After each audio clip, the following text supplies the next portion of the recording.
আজ শনিবার, সকাল এখন প্রায় 9:30 মতো বাজে। আজ ঘুম থেকে উঠতে অনেকটা দেরি হয়ে গেছিল, প্রায় 8টা মতো বেজে গেছিল ঘুম থেকে উঠতে।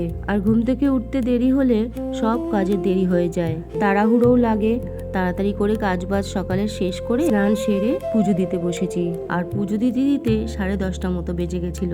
শনিবারে আমার যতই কাজ থাকুক, সকালবেলায় সমস্ত কাজ সেরে স্নান সেরে আগে আমি পুজো দিই, তারপরে চাটা খাই। এই একটা দিন, শনিবার দিন, আগে মাকে পুজো দেবো, তারপরে সমস্ত কাজ করি।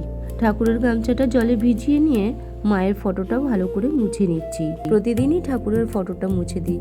জানো তো, এই ঠাকুরের ফটোটা আমার মা পুজো করতো, এখন আমি পুজো করি।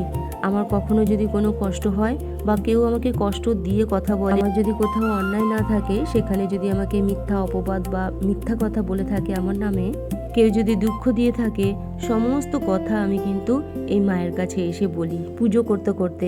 আর এটাও বলি, মা তুমি সমস্তটা দেখেছো আর সমস্ত কথা শুনেছো, যারা আমার সাথে খারাপ জিনিসগুলি করেছে তুমি তাদের বিচার করো।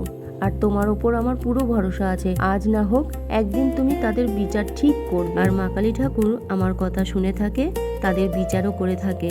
যারা অন্যায় করে তারা হয়তো সাথে সাথে শাস্তিগুলো পায় না, কিন্তু একদিন হলেও পায়, সেটা আমার নিজের চোখে দেখা।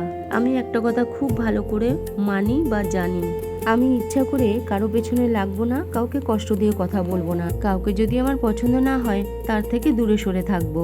কারণ আমি এটা জানি, খারাপ মানুষদের সাথে বা সংস্পর্শে থাকলে নিজের সুখ, আনন্দ, ইচ্ছে সমস্ত কিছু ব্যাঘাত ঘটে।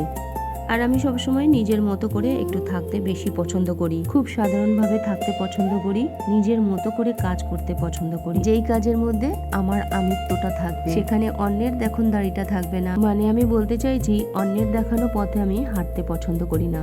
আমি আমার এই মায়ের দেখানো পথে চলতে বেশি পছন্দ করি। আর সেই পথে সুখ, শান্তি, আনন্দ সমস্ত কিছু পেয়েছি। আর বাকি হলো, যে আমাকে কাঠি করেছে, অপমান করেছে, তারও শাস্তি খুব শিগগিরই হবে।